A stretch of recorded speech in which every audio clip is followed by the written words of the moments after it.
On fait maintenant la molécule de CH2O. On commence par les électrons de la couche de valence. Le C, il a 4 électrons de valence. O, il en a 6 électrons. Et H, bon, on a x2. Donc ça va être 2 fois 1. Il a 1 électron. 4 et 6, 10 plus 2, ça fait 12 électrons de la couche de valence. Là aussi, il faut choisir l'atome central. Entre le C et le O, on a dit que l'atome central, c'est le moins électronégatif.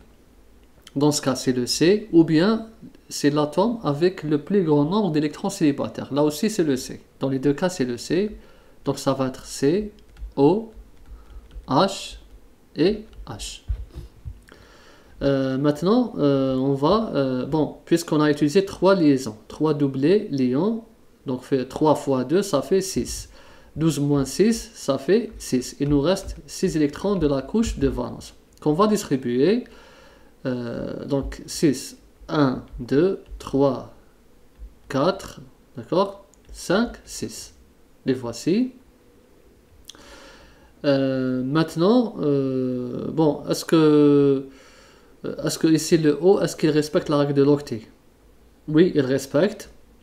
Il respecte la règle de l'octet. Parce qu'on peut aussi la représenter, cette molécule, je peux la représenter comme ça. O, 1, 2, 3, 4, 5, 6. H et H. On voit bien que le O, il respecte la règle de l'octet, mais pas le C. Le C ne respecte pas la règle de l'octet, c'est un élément de la couche 1, 2. Il doit respecter. Qu'est-ce qu'on fait dans ce cas?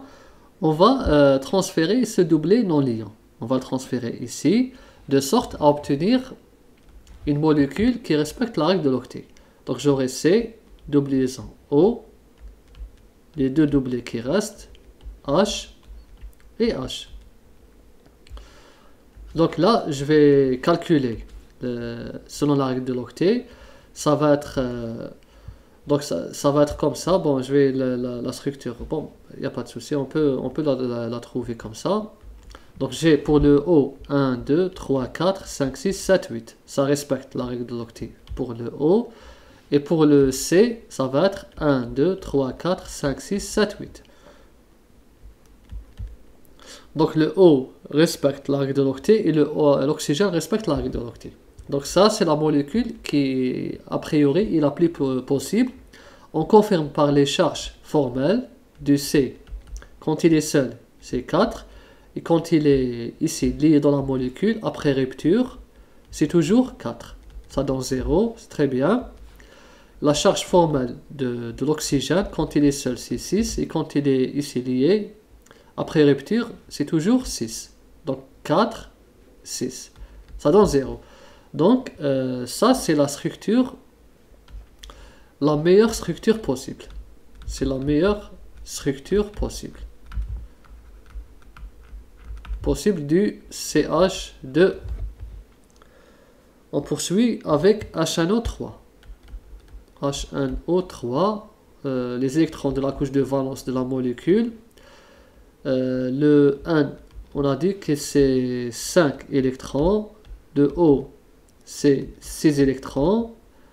Et H, c'est 1 électron. Bien sûr, le O, on a 3 fois 3. Donc 6 fois 3. On fait la somme. 5. Bon, là, c'est 6 fois 3, ça donne 18. D'accord? 18 plus 5, ça fait 23. Plus 1, ça fait 24 électrons de la couche de valence. Donc à la fin, dans la molécule, on doit trouver les 24. Maintenant, quel est l'atome central? Bon, là, c'est facile. C'est pas le H. D'accord? Parce qu'il ne peut faire qu'un seul électron. Il ne peut faire qu'une seule liaison. C'est pas lui. Entre le 1 et le O, c'est facile, c'est le 1 car il a le plus faible indice. Donc ça va être 1, O, O, O.